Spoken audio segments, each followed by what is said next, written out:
Reading, writing, and pitching.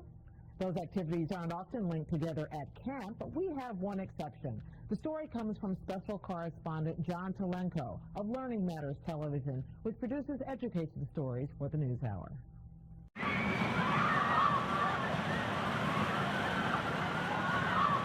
Summer's nearly over, and for millions of kids, that's good news.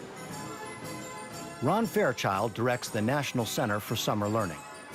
While many of us hold this wonderful, idyllic notion of what summer is about for kids, it's this wonderful time for kids to be kids, for all this freedom, for exploration, the reality is that there are millions of kids in this country that don't have access to that, for whom summer vacation represents a major setback and risk.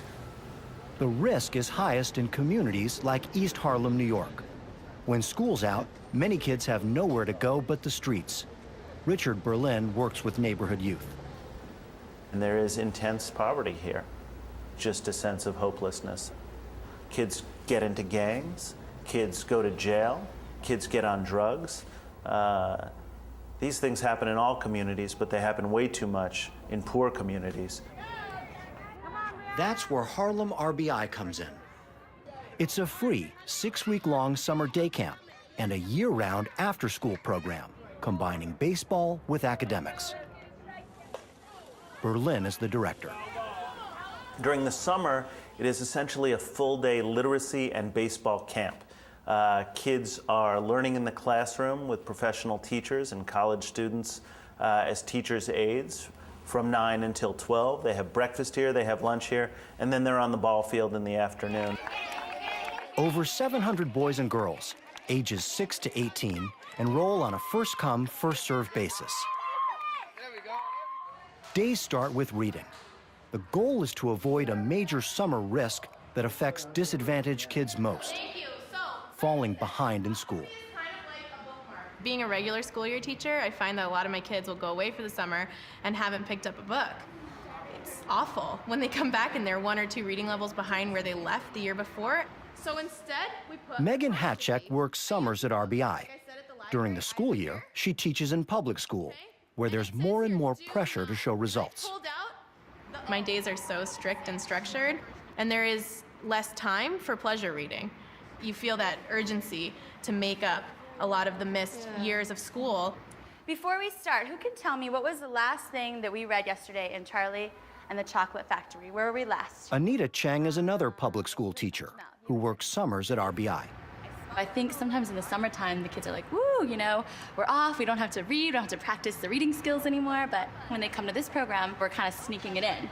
We do get to read graphic novels and more fun books, I guess you could say, higher interest books for the kids. The focus on reading for pleasure appears to work. Over 90% of the kids go back to school in September, either having not lost any months or having made significant gains. We have kids who come here who will read 40 books, 50 books in a summer. But baseball is the main motivator.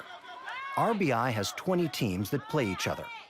Each week, the team that scores the most runs wins a prize. Runs can be earned on and off the field. Your team only wins the runs rally if you demonstrated the value of the week, respect, teamwork, effort, responsibility. If you did your book report, if you read 3 books instead of 1, or if you were just a good teammate on the field and supporting somebody when they struck out. Those are the things that are important here.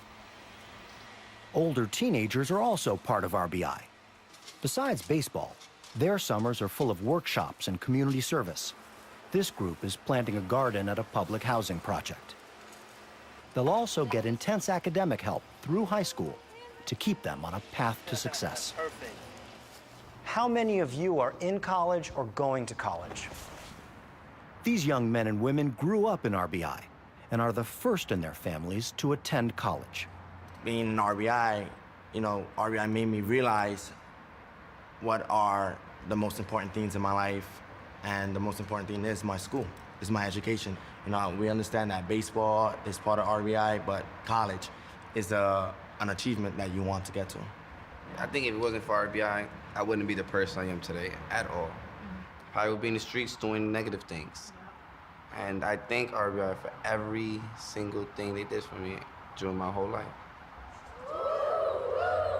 Support also comes from teammates. Most teenagers stay in the program and play on the same team for 6 years. The ultimate power of our work for kids is this concept of teams, that everybody here is on a team. Everybody here has a group of peers and a group of adults that have their back, that are pushing them to do better, that need them, that rely on them for their own success. Robert, how long have you been with your teammates? Since the age of 13. Actually, Luigi was one of my teammates. Yeah. Ever since the age of 13, Luigi's been playing second base. And I've been behind the plate, and I don't know, it's like a family now. Yeah. Do you look out for each other? All the time. Oh, nobody wins. College students look after kids too, as coaches. You're all coaches. What brought you back? I want to give back. I want to inspire. I don't want them to become a product of their environment. Like, they might grow up around things that aren't so positive. I want them to know you can come up out of that, because that's what I did, and I want to give that back.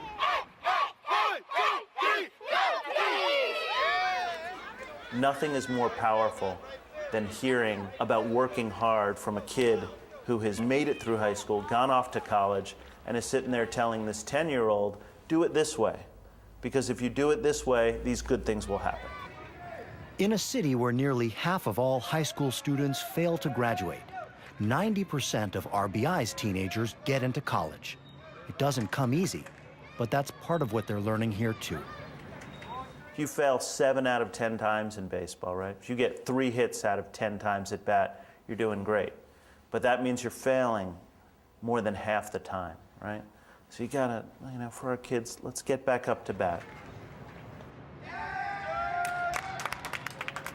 I think the expectation too often for our children is that they're gonna get knocked down and they're not gonna get up, or just that they're born down and they can't get up. We know our kids can get up. We know how strong and vital they are. Sometimes they might need a little hand up to get themselves going again, and that's fine. Every child needs that in every community. It costs Harlem RBI about $2,000 per child to run its summer camp. Funding comes from government and private grants. Major League Baseball helps administer RBI affiliates in more than 90 cities. But the Harlem program is the only one that focuses on education. This summer marks its 18th anniversary.